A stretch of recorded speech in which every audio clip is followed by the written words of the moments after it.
Hello, everybody. Welcome back to another episode of Dizzy Directors. My name is Lauren Clark. And my name is Tori Moser. And today we have my mom, Leslie Clark, and Tori's mom.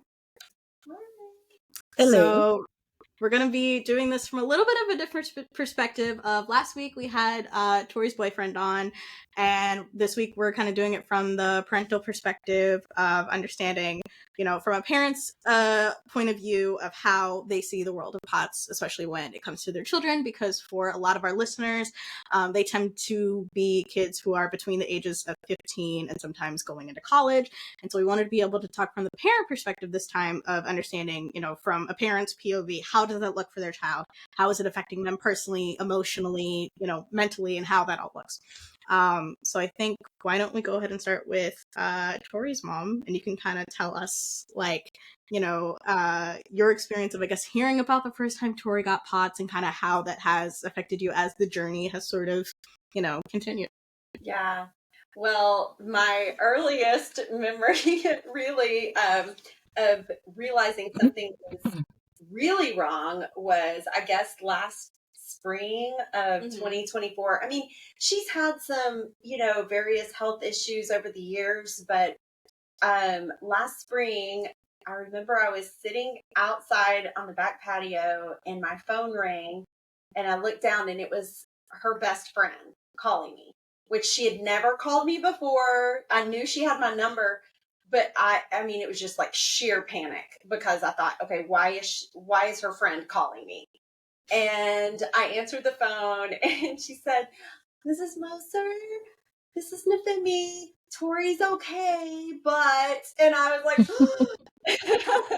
and she told me that she and some other friends of Tori's had found Tori passed out in her apartment by herself. Thankfully, Tori was expecting some friends to come over, and so Tori was living by herself at the time, and she had unlocked the door early enough because she knew that her friends were coming over. And one of her friends had tried to call her on the way there, and she wasn't picking up. And so when they got there, they walked on in, found her kind of slumped down on the floor, and they called 911 immediately. And then they called Nafemi, who is Tori's friend, and because she lived in the same apartment complex, and she came over, and so there were about 3 or 4 of them there, waited with her, and paramedics came and checked her out, and they said she was okay, and it was really up to her if she wanted to go to the hospital. And so where her university is, we do not really like the hospital there, so we had told her, hey, if you ever need to go to the hospital, let's go to this other hospital in a neighboring town. And so anyway, the paramedics would not take her to the other hospital because it was about a 30-minute drive. But also, I was like, don't take me anywhere. We are not paying for an ambulance. I sign a whole form basically saying I refused medical to take me somewhere, but I was like, no, because I know y'all are going to charge me like $6,000 for a 2-minute trip or something, and I was like, I'm not about to do that. Yeah. But anyway, her friend had offered to meet me at the other hospital because it's about midway between her apartment and our house. And because, Tori felt like she was okay enough to, not go in an ambulance or whatever. And so we met at the hospital, and then Tori talked me out of making her go in. She was like, "Mom, I'm fine. I don't want to go in."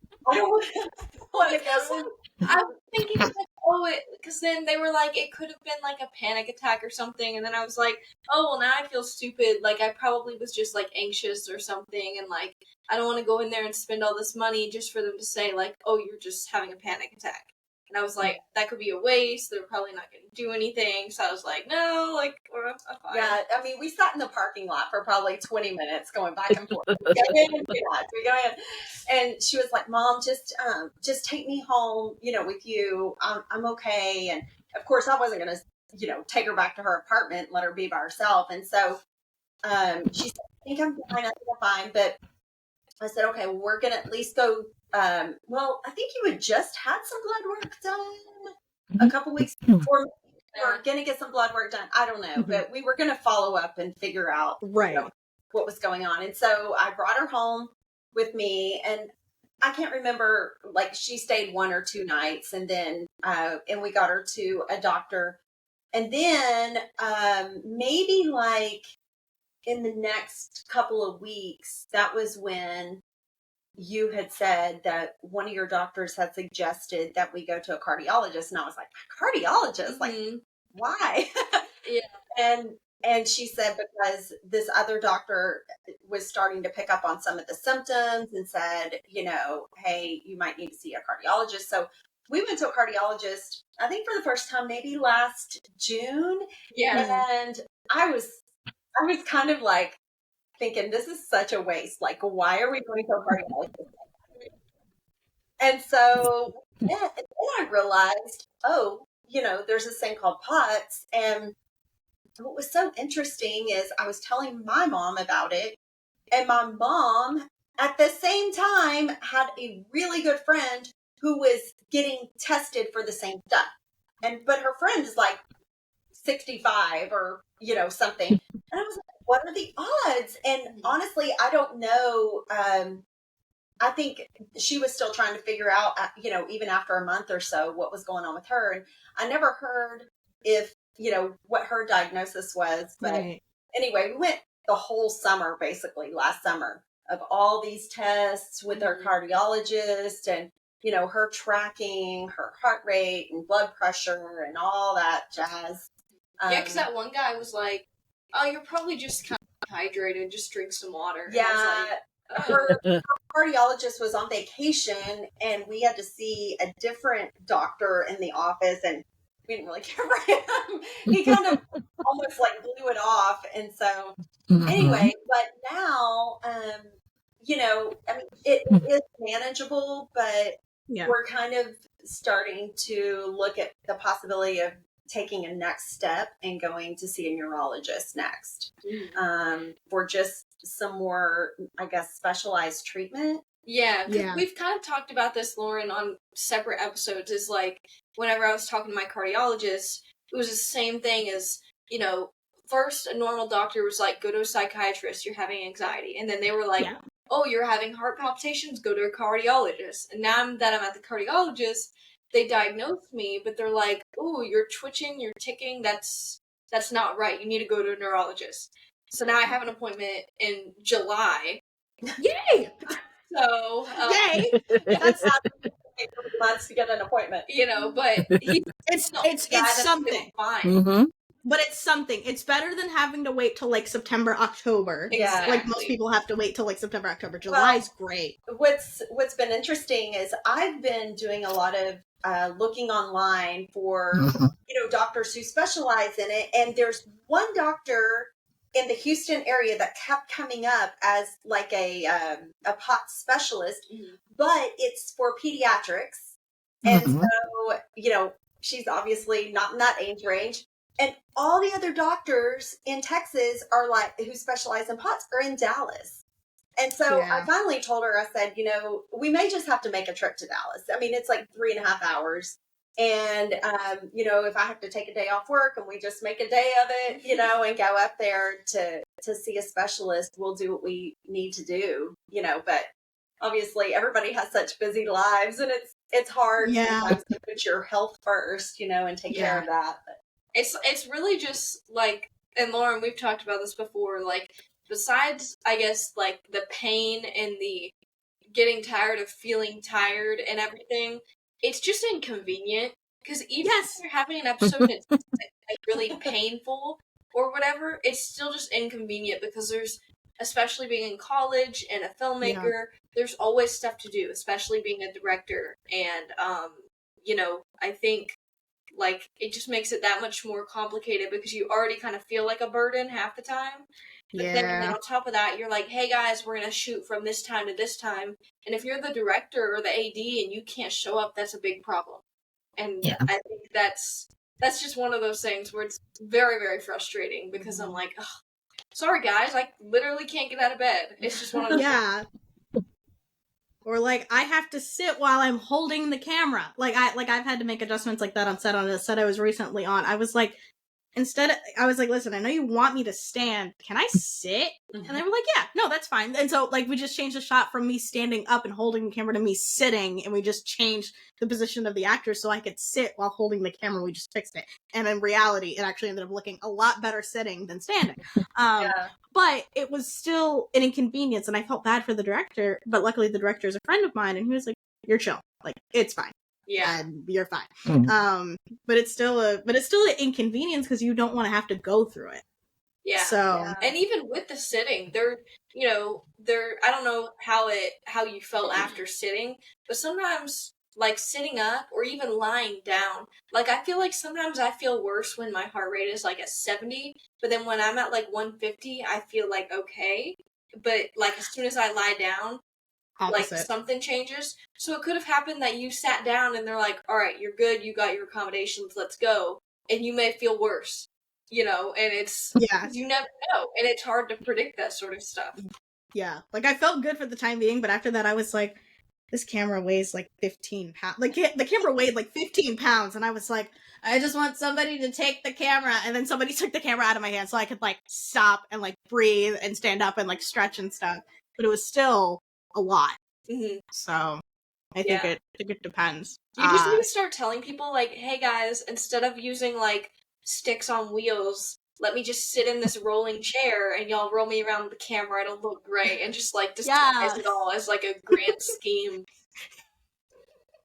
Be like, honestly, guys, I've been in the business for years. No, that could work. Like when we're in the soundstage, we use the dolly. Like I just sit on the dolly and I just hold the camera, and then they just like push me and pull me around.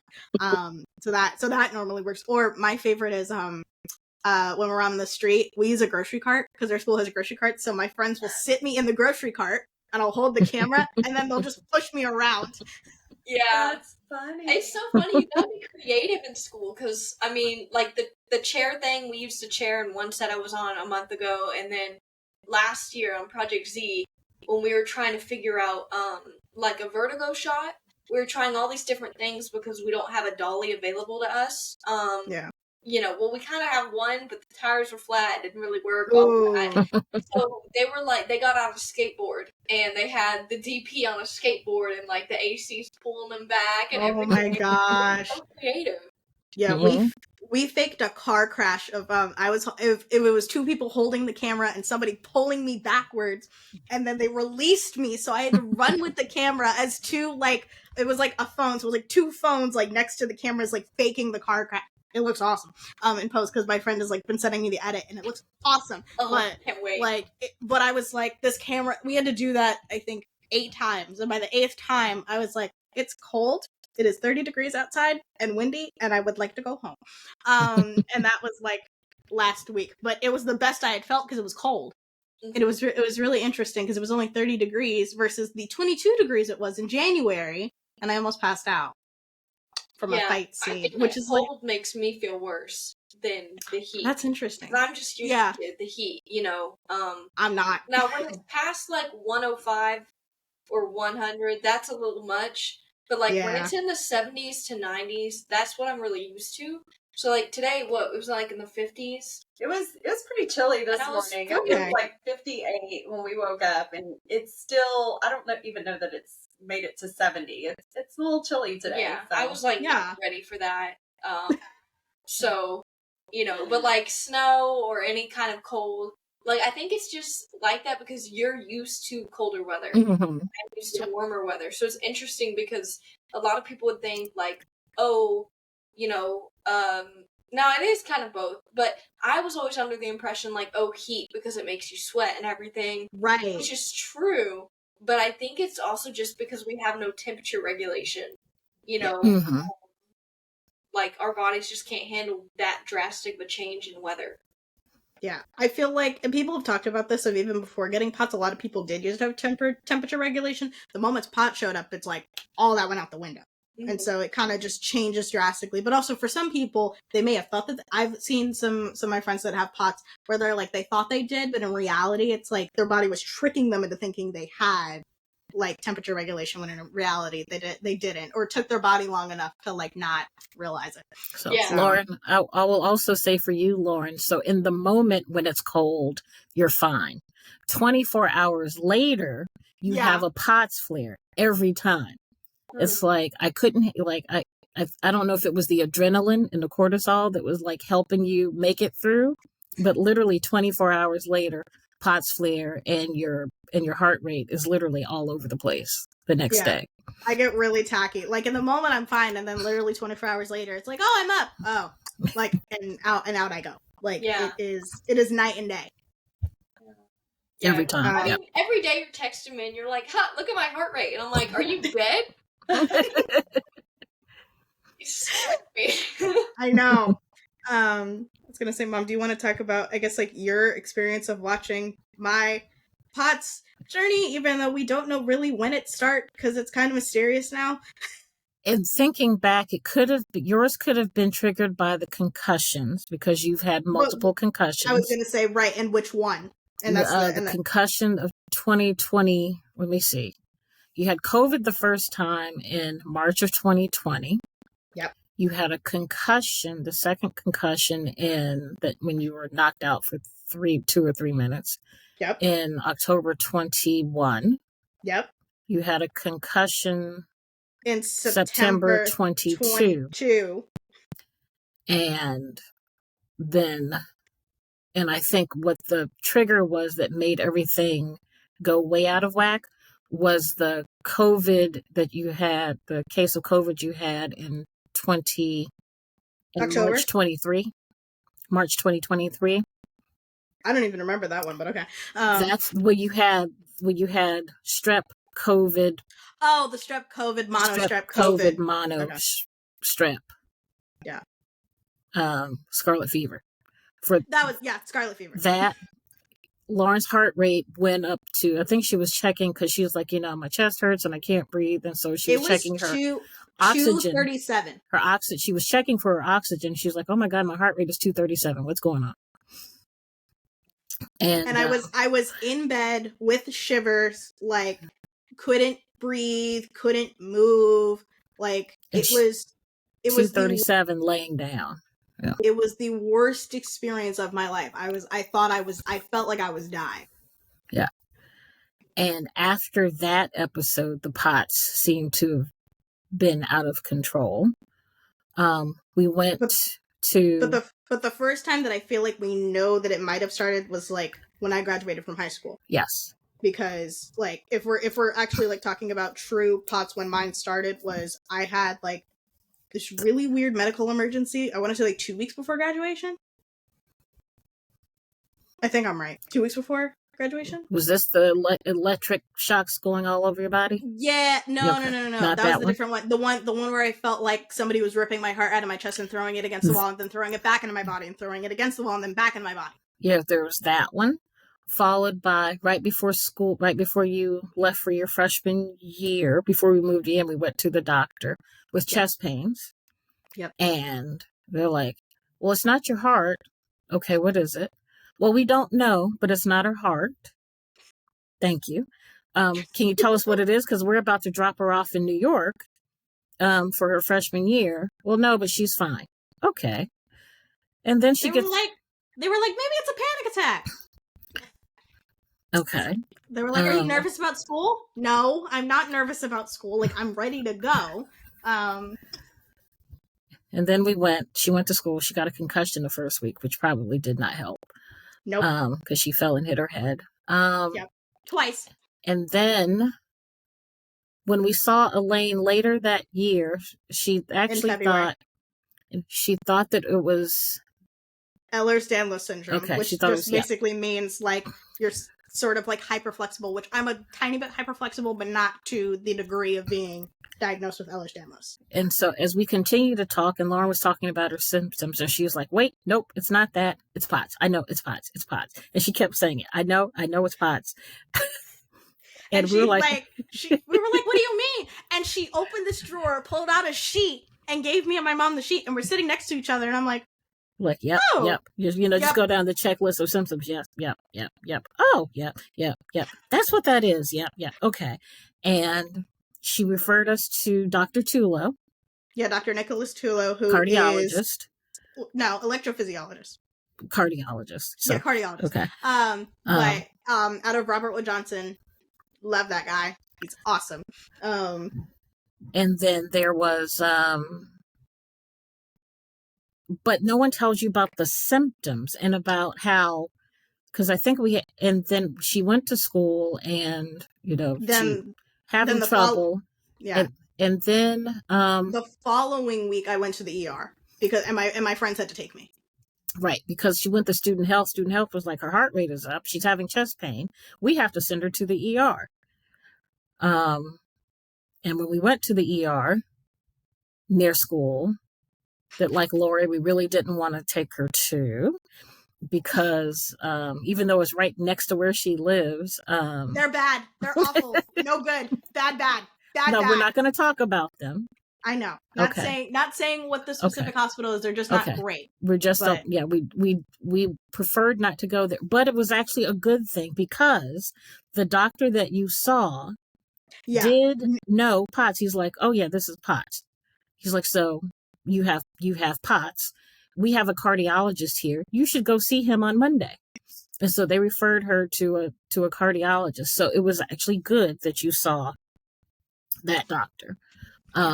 Who sent you to a cardiologist, who said, when we went to see him, it was actually interesting. He said, I actually don't know a lot about POTS. We don't know a lot about POTS.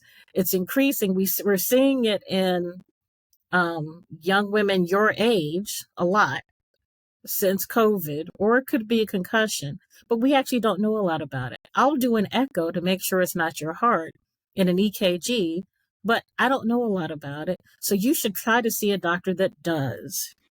And so at least he admitted that he knew it was POTS and that he didn't know a lot about it and didn't try to sugarcoat it. He said, you're young, you just started. I don't know if you should go on these medications. Yeah. Florinef? I can't remember what it was. Florinef. Yeah. No, I was about to say metformin, but not metformin. That's something else. But Florinef, and then some like a salty steroid, basically. And then the beta blockers. Yeah, he said you're too young for that. I don't want to start you on that because if I start you, you can't get off. He said so, and you don't know what type you have. So go find a cardiologist that does. And he did the echo, and so the heart function is fine. Dr. Tulo confirmed that it was POTS. He did not do a tilt table test. Tori, I don't know if you had a tilt table test. No, I didn't. So, okay, he did not because she did it in the office. So he had her stand up. He had her sit down and stand up.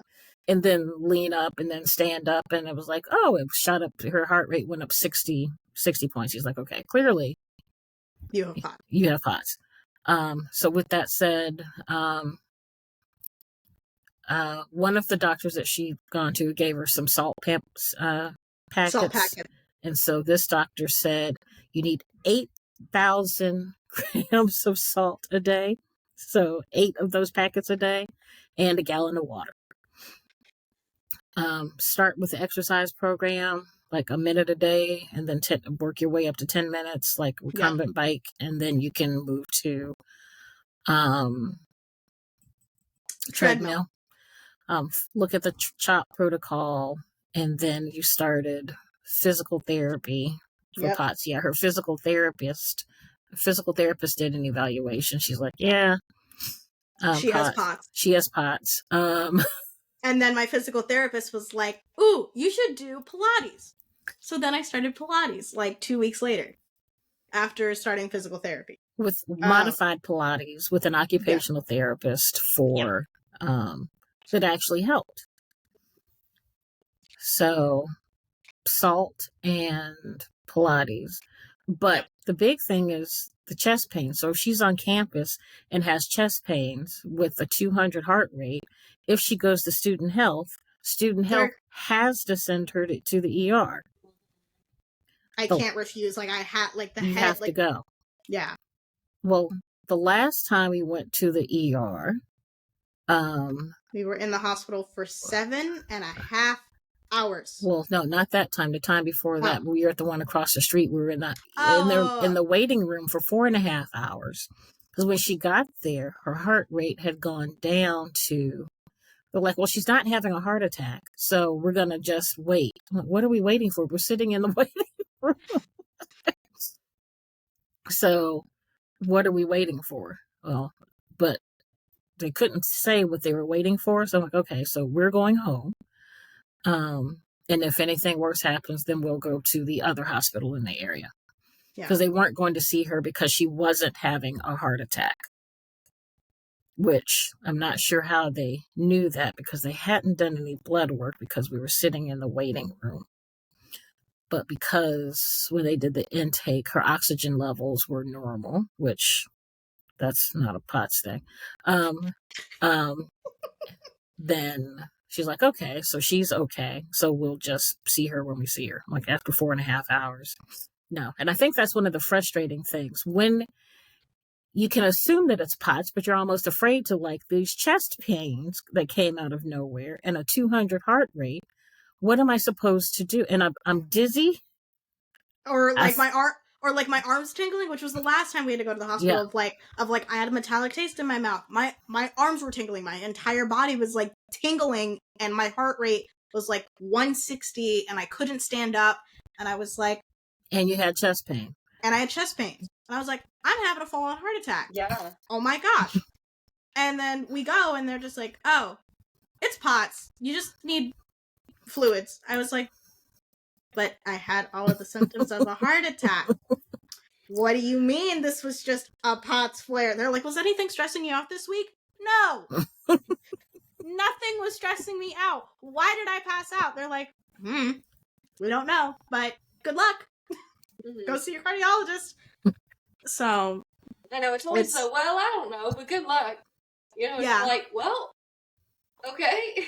It's like I just wasted a trip to sit here for 6.5 hours and hope that I also don't get sick in the process. Because what they also don't talk about is the other side of POTS is that you can't get sick. It's the same thing of being like a cancer patient or fighting some other sort of autoimmune disorder. But when it comes to POTS, like all of my doctors firsthand were like, you cannot get sick. They're like, if you get sick, you have to stay home because your body is going to be really bad. Because like the worst. You know what's really interesting about that? That you say that is from birth.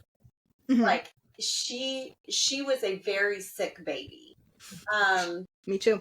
She was born a month early to begin with, and you know, like I just thought maybe it was just a weakened immune system because I went into preterm labor with her at 24 weeks. But at 27 weeks, they started giving me progesterone shots, but she was still born early. And, you know, like her first whole year of life, she was just sick. And I guess when she was about 16 months old, she got, and it wasn't anything that hospitalized her, but she was just sickly all the time. Yeah. So then when she was about 16 months old, she had gotten sick where she was like wheezing and couldn't really breathe. And I took her to the doctor and they immediately sent us to the hospital. And she was in the hospital for 3 days with pneumonia as a baby. And so after that, and we had just moved into a brand new house like 3 months before this. Yeah. And I was thinking, like, oh my gosh, because I'd heard of people having like allergic reactions to new carpet or new paint or things like that. And so I was like, oh my gosh, what are we going to do if that's it? And so the hospital doctor had told us, you know, you probably should take her to an allergist or something. And so we did, and they did allergy testing on her, and she was allergic to like everything under the sun. I mean, like me. So the biggest thing was milk. Well, no wonder she was sick because I mean, she was on formula as a baby, and it was milk-based formula, so yeah, no wonder. But she was allergic to eggs, milk, cats, dogs, trees, grass. Her mattress, like she couldn't be outside if my husband was mowing the yard. She couldn't be inside if I was vacuuming. And we had to get her a brand new mattress. We had to take her, like, she couldn't be on milk. I mean, she was on whole milk at the time because she was over a year old. So we had to put her on soy milk, that lasted about 2 days, and that was the worst thing ever for a baby. And so we put her on rice milk, which was, I mean, you can't buy rice milk in a gallon, container, No. but it came out to be about $8 a gallon. And that was 21 years ago. So you can only imagine how expensive it is now. But I was like, oh my gosh, but we were doing rice milk for like 6 months, and we kept her away from, I mean, we didn't have any pets, but we kept her away from other people's dogs and cats, and tried to keep her away from trees, and, without just totally locking her up.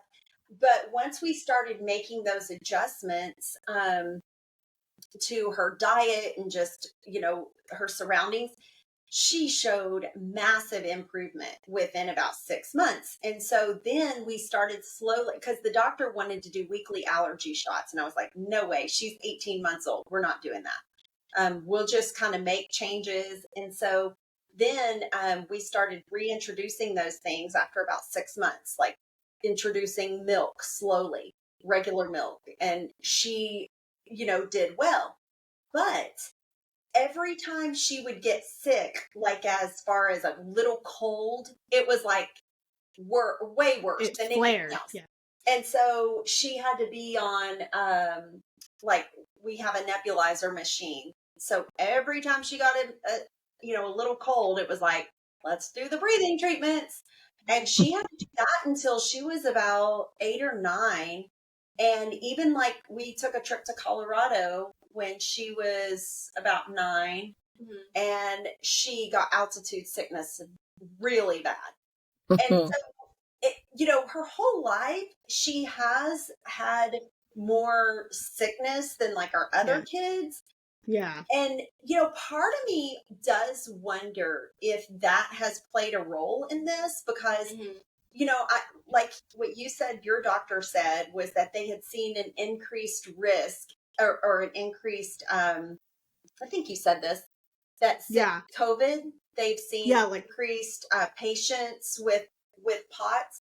I mean, it does make me wonder if her weakened immune system anyway played a role in this, because she really feels like, looking back, that this maybe started developing as a teenager. Because when I was like maybe 10 or 11, I remember going to one of my like pediatric checkups and like kind of telling them that I felt dizzy a lot, and they were like, oh, okay, low iron, and they gave me like these chalky pills to like take or whatever. And I remember taking those for maybe like 5 or 6 months, and they didn't really do anything, and we were like, okay, well, whatever, it's fine. And then like getting into teenagerhood, it was like, all right, you have anxiety, all teenagers do, don't worry about it, and then until this. And like, I agree. I think it's because I was sick so much growing up. Like, looking back at some of my birthday photos is so funny, because I always get sick when it's cold, and my birthday's in November, so like every other year I was sick on my birthday. So like you see like everyone eating the cake, and I'm just there, like, she's sitting there with like a red nose and just teary-eyed, like not feeling well at all. I always felt so bad for her on her birthday. I used to get an ear infection every December too. Like only in December I would get like an ear infection. And what was crazy was it would always happen around the time that we would visit my dad's parents. So it seemed like we were making up an excuse to like not visit people, but it was like at least 5 or 6 years that we had gone, and I had gotten one, and we had to like go to urgent care. I mean, we were at urgent care all the time, every time we would go over there. But as a parent, I will say, like, it's, it kind of makes me feel a little guilty, a little sad that maybe I didn't recognize these symptoms as being more serious than they were. And, I've never thought this, but, there are kids who will say, oh, this or that because they're just trying to get attention.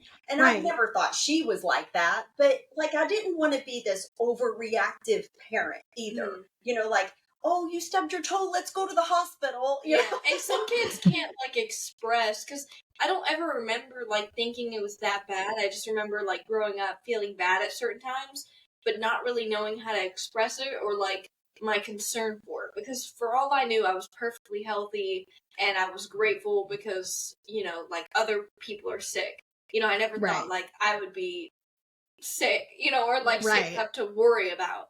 And, so I think, like, we all kind of, like, I mean, it's not, like, it's definitely not just you, because I was just, like, oh, well, I get sick easily, it just happens, and, like, I thought my sisters were weird because they rarely get sick, and I get sick at least, like, sick other than this, once or twice a year, normally around when it gets cold, and, I dread it, but I always know that it's coming, and I was like, well, they're just built different, they're just, like, great immune systems. But what's funny, we're the only two, so there's 5 in our family. We're the only 2 who got COVID. We were all 5 in the same house. Now, my husband he does think he got it, but he didn't get tested. It was a very mild case. We think he got it because, it was about the same time she and I got it, but it wasn't like, anything major. Actually, did Trina get it? I don't know. It's very likely that everyone in my family did, but they didn't really show as many symptoms, and they might have been symptomatic. She and I had it where, like, because I remember that being one of the first instances where, like, standing up, like, from the couch, I was like, oh my gosh, I can't breathe. Like, I can't breathe. Like, it's almost like it closed up whenever I'd stand up. And I got pneumonia from it on the 10th day. Oh, gosh. After I don't know if y'all ever heard on the news, the winter storm that Texas had in where it shut down the whole state for a week. Yeah, we got it during that. Yeah, it was during the winter storm. And so I had gone to get tested like 3 days before everything shut down, but I didn't get my test results back because that was before, like, the rapid tests were accurate. Yeah. They're like, oh, we'll have your results in 3 days, and everything shut down. And so on day 10, they finally opened back up, and I called them, and they were like, oh yeah, you have COVID. How are you feeling? And I said, I feel terrible. And then I got pneumonia that night, and I was out. Oh, wow. So unfortunately, I think she got a lot of her weak immune system from me because I tend to get sick a lot. But and it's kind of like I believe it was the neurologist we had on. Yeah, Bianca, who said that there are studies being done that this very well could be a genetic thing, but the thing is, it may be in someone's genes, but it's never, like, triggered or, like, unlocked, really. Yeah. But, like, certain levels of trauma, whether mental or physical, like, like your concussions or getting COVID or just having a weakened immune system can open those up and let it happen to you, but you don't really know where you got it from. So, like, you could totally... Or being a preemie. Never know. Yeah, or being a preemie. Like, I had the same experience. My mom knows I'm going to make sure I'm getting this right, 23. You were born at 23 weeks. Yeah. Oh, wow. Yeah. So, Lori, not saying that it's a cause or related, but it is a big old coincidence. Yeah. that Tori and Lauren were both born early with, weakened immune systems, and all of that. So it could very well be sick a lot when she was younger, got pneumonia twice a year. Yep. Every fall, every spring. Yep. Literally every spring. The same week of the first week of March, like clockwork. She got pneumonia. She got sick and then followed by pneumonia. So very well could be something related, and that COVID or the concussions were the trigger. And then both of those are commonly cited. Yep. So with all of the doctors that we've seen, while they don't know how to fix it, all of them have said that concussions and COVID or illnesses like strep or mono were the trigger, but something was already there, and that those just triggered it to be worse. They might have already, like Lauren, I think, has had some sort of, like, she's been complaining, I'm kind of dizzy. I'm dizzy when I stand up. They're like, yeah, brush it off, get up, kid. Right. I've had that you're since fine. I was like a kid. You're fine. But the trigger that made it worse was COVID or the concussion, or COVID and the concussion.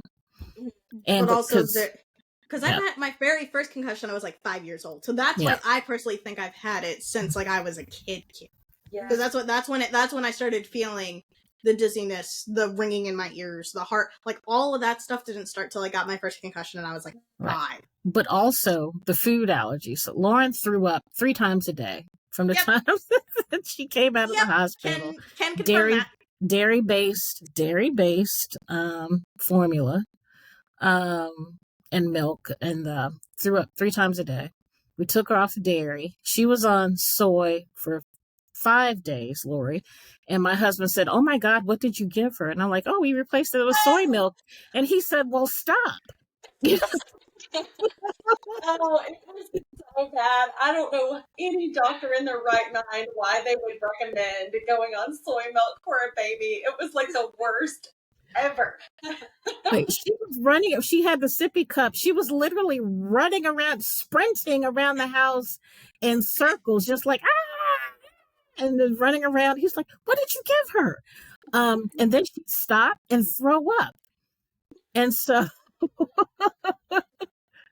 like, well, let's not do that anymore. Okay. Yeah.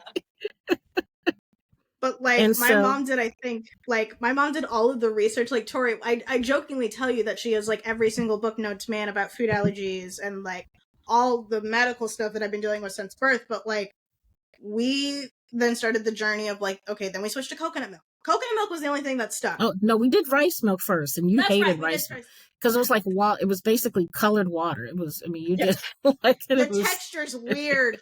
Yeah, I don't like the texture of it. It's weird, but coconut milk stuck. You did coconut milk, yeah. You could do coconut milk. Coconut milk stuck, but the allergies never went away. And so now that I have POTS, every doctor that I got into was like, "Oh, well, you need to go on this diet." And I'm like, "Did you look at my chart? What does my chart say?" And they're like, "Well, you need to go on a gluten-free diet." I'm like, "Right, but what does my chart say? Does my chart say the 20 food allergies that I can't already have?" You already don't do gluten, or you already don't do dairy. And the Dr. Tulo was great. He was like, "By the way, you may not know about the coexisting conditions with POTS, but you also have mast cell activation too, in addition to POTS." Which 99% of people, usually, there's a study that just came out, like 99% of POTS patients also have mast cell activation. And so if you look at the symptoms, you're like, yep. Because one of the times that Lauren had allergy testing at the doctor's office, she didn't react. They couldn't finish the testing because she did not react to the control, which was histamine. She did not react to it. They're like, that's odd. Maybe we have a bad batch. So they did it again. Poor kid, they kept on sticking her. And she's not reacting to the histamine. They finally gave her a shot of histamine, like under the skin, and she didn't react to an injection of pure histamine. And they're like, this is a problem. But when they did the testing, they didn't say, perhaps we should explore this more. They said, "Oh, well, that's odd. You should come back so we can do the test." I'm like, isn't it a problem if she doesn't react to the histamine and you gave her like 5 doses, including 2 shots? Should we be exploring something about her that, well, maybe it's a bad batch. You have 10 other kids in here doing allergy testing right now. They're all reacting. So it's probably not a bad batch, which means there's something that we need to explore. Yeah. And they're like, well, you need to make another appointment for that. I'm like, but I'm here now trying to get an answer for this. So, and when he said that, I'm like, oh, well, now that makes sense why she didn't react to the histamine. So, it's been an interesting journey, and and I'm glad that POTS is getting more. They don't know a lot about it, but now I think because of the increase in the number of people that are getting POTS, or at least getting diagnosed with POTS, there's more research and there, more studies. I think either through the long COVID clinics or some of the other, like the Mayo Clinic in Cleveland, and like Johns Hopkins has a COVID Johns clinic. Hopkins. So, and I think I just saw on Good Morning America, there was a young man, I think he's 12, who was having a really hard time with all of post-COVID, long COVID, and POTS was just one of his diagnoses, and they were just trying to figure out how to manage everything. So, yeah. But in the meantime, going to the hospital saying you're fine, like she's having chest pains, her heart rate is 200, but it's not acute, therefore they can't treat it. Their job is done. They're like, well, you're not in imminent danger, so follow up with your doctor. But the following up with the doctor doesn't yield anything either, other than here's some salt samples, and drink a lot of water, and good luck. Yeah. So I think that's the frustrating part. Yeah, I think that's just the common factor with everyone we've interviewed too. I don't think there's a single person we've interviewed that hasn't been medically gaslighted or just like kind of shooed away, like, well, it's anxiety, or maybe you're pregnant, or whatever it is. It's always like, well, it's all in your head, I think and I've talked about this, the pregnancy one is the worst, because they will do all of the tests in the world, like, because they'll do the normal blood test, and then when you look at your my chart, it's like, didn't we already confirm that I'm not pregnant? So why are you running the test to make sure that I'm not pregnant? And it's like, oh, well, because sometimes you don't know. And I was like, no. I was like, if you already have one test that is saying no, then why do you need to do 5 other tests to make sure that I'm not? Mm-hmm. Like that, like it doesn't make a lot of sense. And I have yet to figure out as to why they think they need to do it, even though in my chart, like, because I've just put in all of my charts that I have POTS for all of my doctors. And they're like, oh, but it could totally be something else. I'm like, right, but you see in my chart that it says POTS. Look at it. Like, because the hospital that I go to, my doctor that I work with is on call at that hospital. And I'm like, this doctor, they work in this system, therefore it's related to POTS or to something else, so just call them. Mm-hmm. And then they don't. And so it's a frustrating process, but I also feel like it's getting easier because there are more doctors that are wanting to learn about it. The issue is that for people that, are like in Texas, that are like in New York, it's harder to find them.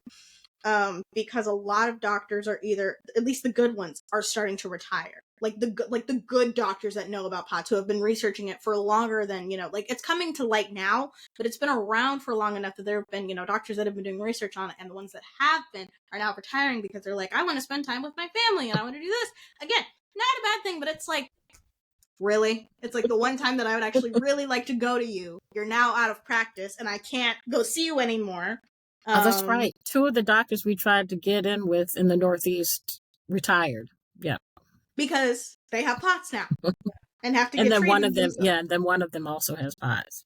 Yeah. But and 2 of them no longer seeing patients. Yeah. But the other one was like, I can't, I'm retiring. And so it's like, but I need to see you because you're the best person that my school recommended me to go to. And they were like, so sorry. Wish we could help. Or the current wait list again with the neurologist in New York is a year. It's currently a year.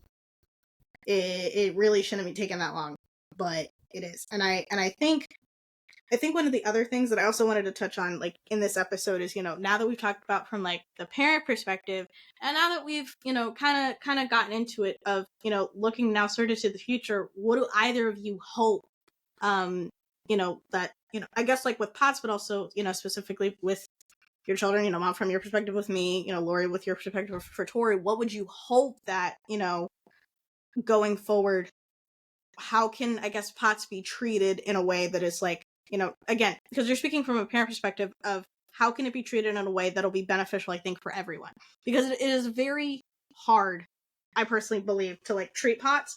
and not understanding it. And so I guess, like, what do you wish there was, like, available to be, I guess, to be able to treat it, like, moving forward? You know, Tori and I talk about this quite often because, you know, she's going to be graduating in December. And so these next few months, she's going to be, you know, looking for a job and trying to figure out her next steps. And while she has these, you know, big film dreams, you know, there's the reality that sets in at the same time of her POTS condition. And I hate that for her because, you know, she even has acknowledged that that might limit her a little bit in what she's able to do. You know, there was even an internship opportunity that she could have taken for this summer. But she had to pass it up because she was concerned about the workload as far as, you know, the physical workload of it. Yeah. And like, I don't want to be an intern and be like, sorry, but I can't do intern stuff. Yeah. You know, because internships are like bottom of the barrel, you know? Right. They get the hard stuff.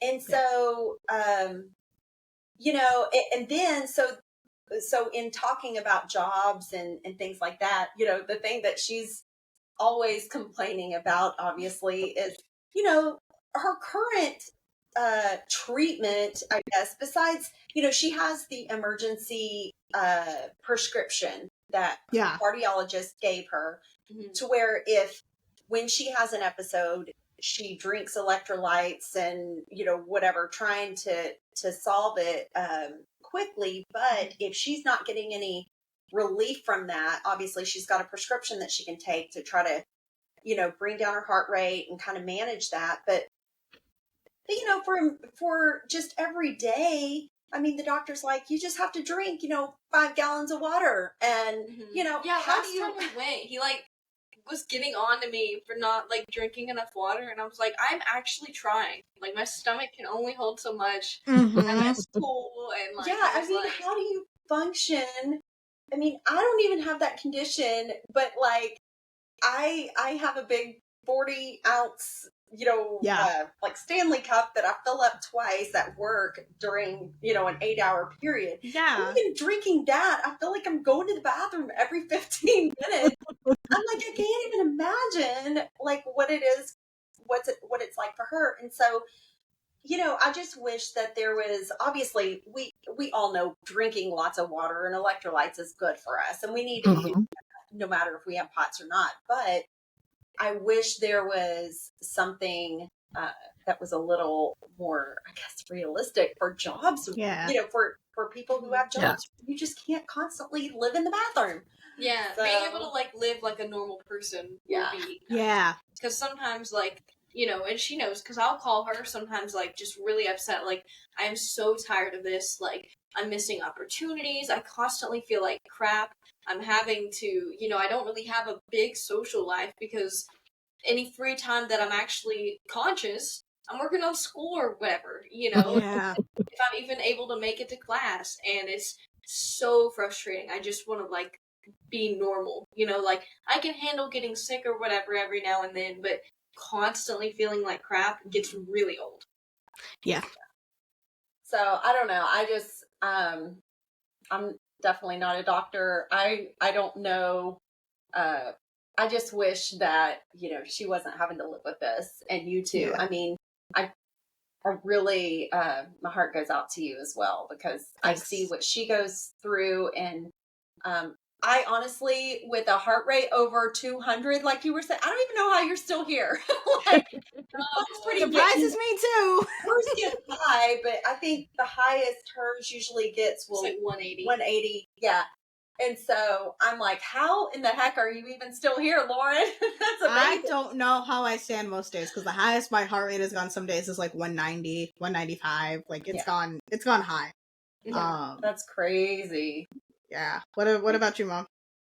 What do I hope for? I hope that it's managed to the point where I think, like Lori and Tori said, that you can be, I don't want to say normal, but not having to manage the symptoms every day.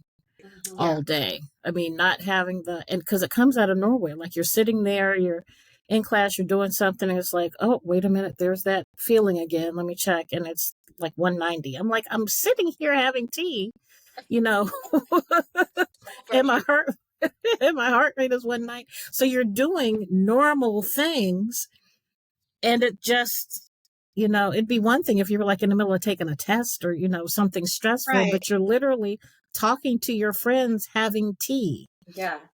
And so that, I don't know how to fix that. I belong to lots of Facebook groups, lots Literally, and lots. the moment I got diagnosed, she was like, how many Facebook groups should I join? I was like, you choose, man. I joined you choose. all of them. Pot's parents, yeah. So this, and I even joined one where they said, they manage their POTS to the point where they have no symptoms. They just, after 4 years, someone's like, it just literally went away like it started. Wow. And so, and they said, I can't tell you what I did. I don't know if I did anything. It just literally went away like it started. Or so at least I hadn't had any flares. So, so I don't know. We can try all of the things. So we can try the CHOP protocol, the therapy protocol, and do the exercise protocol. We can, do the Epsom salt baths, shock your body with cold water after you take a shower, drink all of the water, and drink all of the salt. And we were doing that at the beginning. And Laura's like, I'm doing all this. Why is my heart rate still 180? It's because I was like, it's not fair. I'm like, I'm doing all the things. They're like, but increase it. I was like, I am doing what you're asking me to do. I don't know what else you're asking me to do. I'm doing everything in my power that I can to make my heart rate stay, statistically below 100. And it's weird. It's weird. And all of the salt. I mean, she puts salt on everything. She drinks salt in everything. All of the salty snacks. I mean, food, and, she's like upending the salt shaker on everything she eats. And her and I can no longer make food together. Like, we can. You just have to add extra salt. Yeah. To yours. Like if we make food, she has to portion it out, and then I have to dump then basically half of the salt shaker on. Yeah. Yeah, because I can't take it. I'm like, oh my God, this is so, I can't do it. So yeah, I just wish that it was manageable. If we can get to the point where it's manageable, where you're not dizzy. The last time, and why I'm here now, is I think a couple of days ago, I got a text from one of your friends like, you need to come get Lauren. She's laying down on the floor and her heart rate won't go down. And your legs were in the student union and your legs were up on the wall.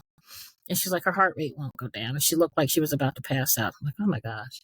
So, yeah, my friends Isn't had that the worst? Hearing from your daughter's friend. It's like, and it was through my phone. Like Yeah. I had passed my phone. Like I could, they were like, "Where's your phone?" I was like, and out of breath. I was like, in my backpack. I was like, just get it out of my backpack. And I was like trying to monitor my heart rate at the same time. And I had one friend grabbing salt from the dining hall, and another friend grabbing my bottle of water. Trying to shake the salt, and this I think even a couple days ago, I was on set at school, and I almost passed out in the middle of campus.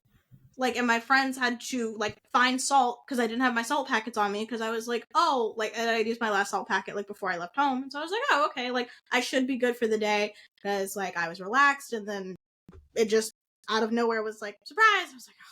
Come on. What you did just now, reenacting it, trying to talk to your friends, is so accurate because one of the hard parts is that you're saying things, but it's not coming out of your mouth. It's not. And you're trying to tell people, hey, I'm about to pass out, and you're saying it, but you aren't. You're just, standing there staring, and you look like, everyone's like, what's wrong with you?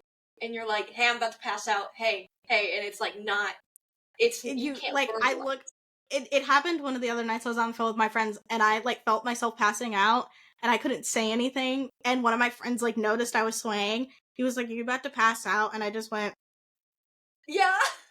Like I couldn't get the words out, and he was like, "Do you want me to call you in 10 minutes?" And I was like, and then I just like fell backwards and laid my phone, and then I like was jolted awake by my phone, and my phone ringing, and I literally like came out of it, I was like, "Hello?" They were like, "You passed out." I was like, "What?" I was like, "I don't even remember passing out. How long was I out?" They were like 10 minutes. I was like, "Whoa."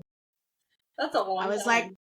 like, "I'm gonna go get salt packets now." And I was like, "Call me back in 5 minutes if I don't answer the phone again." So, and I got salt packets, and then they called me 5 minutes later. They're like, "Are you awake?" And I'm like, "Yes, I'm awake."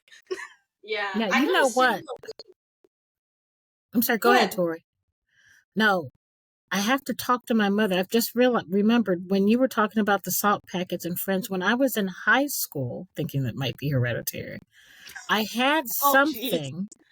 And I remember we went to the doctor and I was like, I feel weak and dizzy. They're like, oh, just take some salt. Like, just get some salt from the cafeteria. And I used to have to run to the cafeteria and get a salt packet. And I would just, you dump the whole salt packet and lick it. And and then drink some water. And I would feel better. This was in high school. Wow. I don't know if there was ever a name, but I can tell you, I remember walking out of the cafeteria. So we need to call my mom and see what that was, because I remember having to take salt. I don't know why though. I don't think they called it POTS. I don't think they called it dysautonomia, um but now I wonder. Yeah. Lori, Lauren's they said meeting. it might be hereditary, so I wonder now. Mm-hmm. Huh. And I had what they called back then a sensitive stomach. Yeah, that's like a big symptom, and we've talked about this with guests before. Mm-hmm. Like the whole digestive system is affected. I mean, your entire autonomic nervous system is affected. And that's why they're now telling people to like get on the gluten-free diet. And I remember I texted you and you were like, "What?" No one ever told me that. You've told me more than any doctor has ever told me. Let me just every doctor I've been to was. But the first thing they said was change your diet and take out gluten and dairy. We're like, well, we've already done that. What else you got? And magnesium. Because apparently, yeah. Like what else you got?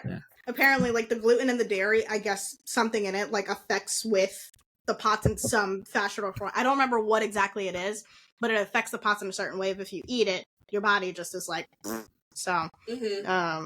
Don't know why, but every single one of my other friends who has POTS, like when we're at school, can't eat anything because our school doesn't have any options when it comes to dealing with like gluten-free and dairy-free options. And so for a lot of people, they just have to like make their own food, which for them is fine. They're like, great, I get to make what I like, but at the same time, it's like, but I want to eat what my friends are having.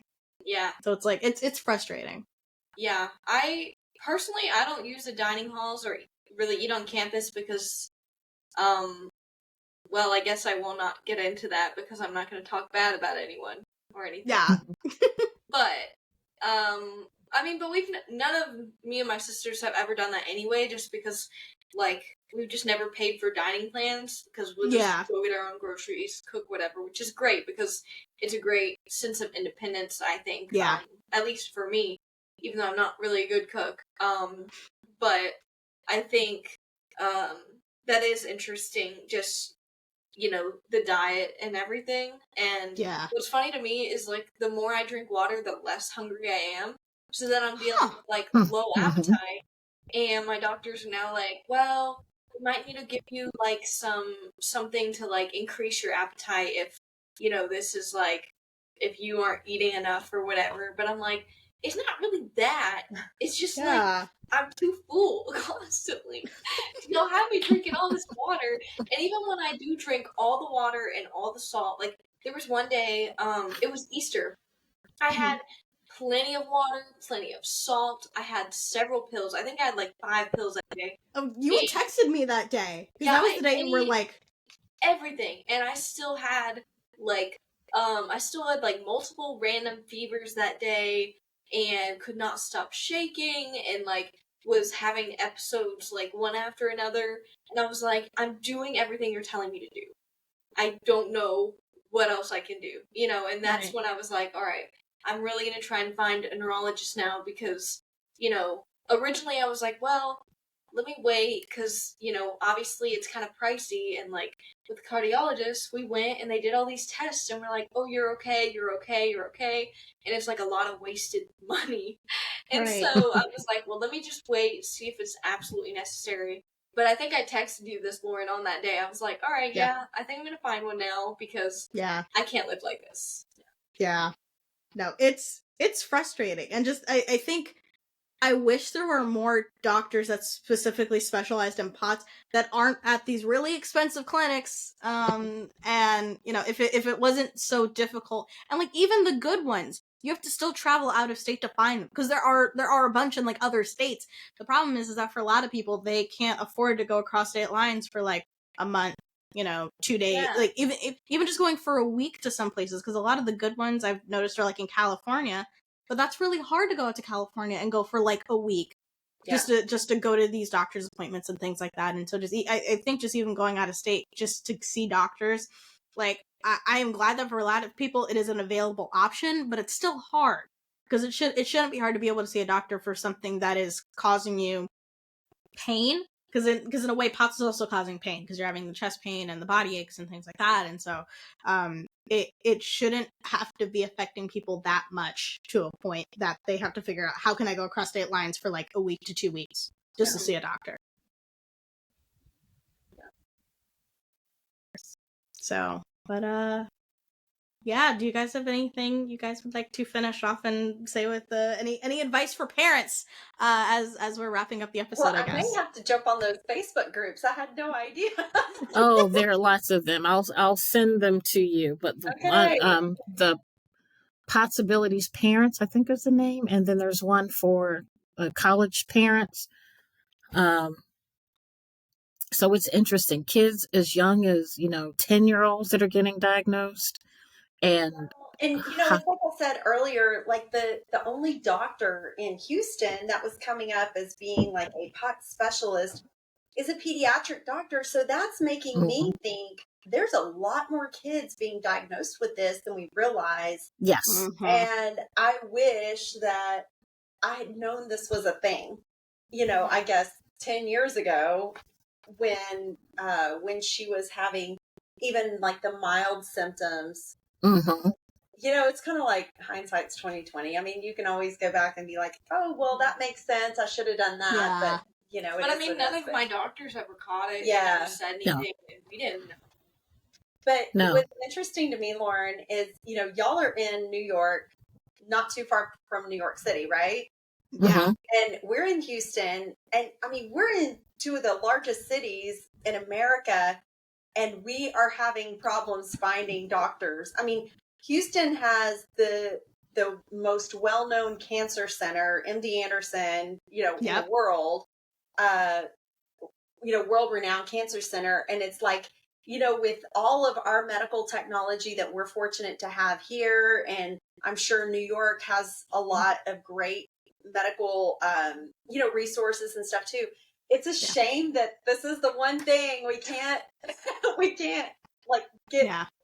get easy access to. And, you know, like I said at the top of the show, I mean, for us, it just might mean we've got to go to Dallas, which is only a 3-hour drive, you know, but if we can't get a neurologist here to say, okay, yes, I know how to diagnose this and how to, you know, help you, we may be making a trip up there. Because I mean, from what I read, there are several doctors in the Dallas area that do know POTS. And so we just may have to do that.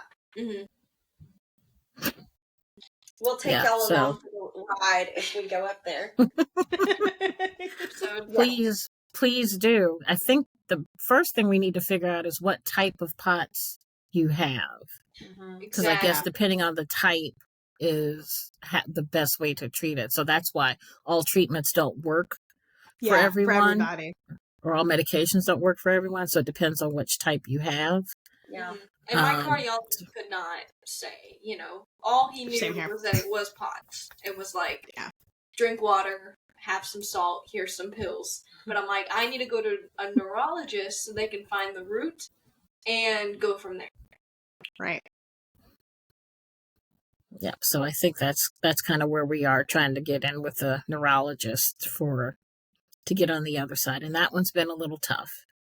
I think, Lauren, you do have an appointment for the end of the year. Didn't we get on somewhere for November? No. I keep trying to call, and they're like, oh, you need to have the doctor referral and a neurologist referral to get in with the neurologist. That's right. That's right. That's right. I'm sorry. They wanted a neurologist referral to see the neurologist. The neurologist, which I was like, what? I was like, what do you mean? And they were like, well, it says you have a neurologist. Yeah, not for POTS, for something else. What's the world coming to? I know. So frustrating. Medical care, you can't live without it. You can't live with it either. Gosh. But we hope everybody really enjoyed this episode, and we'll see you guys again for the next episode. Bye, everybody. Bye.